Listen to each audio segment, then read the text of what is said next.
Hey Scandal Squad, before we get into it, please hit that like button. Now let's get into the mess. Y'all, it's more bad news for Shannon Sharpe since his ex, Michelle Evans Bunday, dropped that interview yesterday. I don't know if you've seen it. It's all over the internet.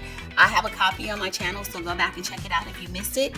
It's being reported his return to ESPN is seriously in jeopardy now. We've been talking about that for weeks now. We knew that it was in jeopardy, but since she appeared, more damning evidence is coming out. They're saying it's a wrap for Shannon. They're saying that the network is backing off after his ongoing assault lawsuits. Not just one, but two. Two that we're aware of now. The one with the OF model, and now this new woman that came out who had a relationship with him for over 10 years. It's looking really bad. Shannon Sharpe's expected return to ESPN, they're saying, has hit a roadblock due to the continuing leak of negative press he's getting now, and to the very disturbing and public lawsuits playing out in the media, with text messages, audio clips, and now a graphic tape of his alleged assault against the OF model. Disney and ESPN are backing off their support for him, because daily there's too many new allegations that he just can't seem to hurdle. ESPN is conducting their own internal investigations. They're interviewing his colleagues. They're weighing their legal options. And they're also looking at public perception. And it's being reported that Jason Kelsey could be his replacement. The situation was bad enough when the audio was released, with Shannon Sharpe threatening his accuser. But it went left when his attorney acknowledged the audio was real, but Shannon was only saying that in the heat of the moment, that he only said it in anger, but he didn't really mean it. I mean, people say things in a fit of anger, and they often act on it. So him acknowledging that was horribly bad for Shannon Sharpe.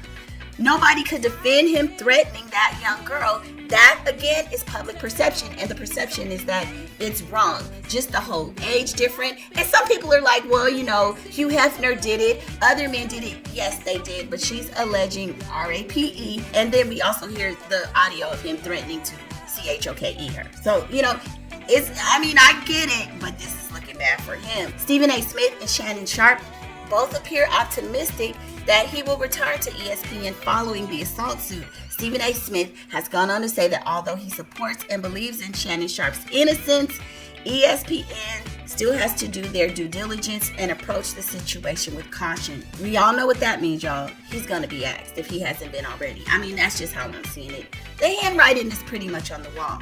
Others are saying while it was rumored that ESPN would more than likely be letting him go after the interview with his ex Michelle dropped, the naysayers that want Shannon Sharpe gone from ESPN, they said their voices got even louder, and it would be almost impossible for any corporation to stand behind him now with two pending SA lawsuits.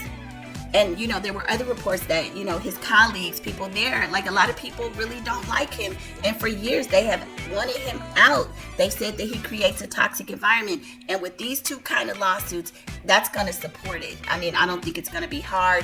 This is an HR issue. There's just too many elements working against him. Unless he's able to miraculously make both of these lawsuits go away and all of the things in the past and prove his innocence, like many of the other sponsorships and deals Shannon Sharpe has had that have been tanked, his return to ESPN is looking like it's not going to happen. It's just probably not going to happen. He's lost a lot of sponsorships on both of his channels, on Nightcap and Club Shay Shay. So it's probably going to be the same thing. I mean, he lost the $100 million deal, you know, that he was set to ink. And so, you know, ESPN and Disney, they're probably going to do what everybody else has done and just kind of step away, you know. I understand it. It's too much of a risk and a liability. Nobody wants to be associated with anything like that. Nobody can even support that. While it's being reported that he's lost those deals and everything, he still has two shows that are doing great. They're still pulling in numbers. So, you know, he's still making his YouTube money, and maybe, I don't know what other ventures he has going on, but, you know, it looks like he's going to be okay. He can work independent of these networks and probably still do very well. So anyway, you guys jump in the comments, let me know your thoughts, and I'll see you on the next video. Bye.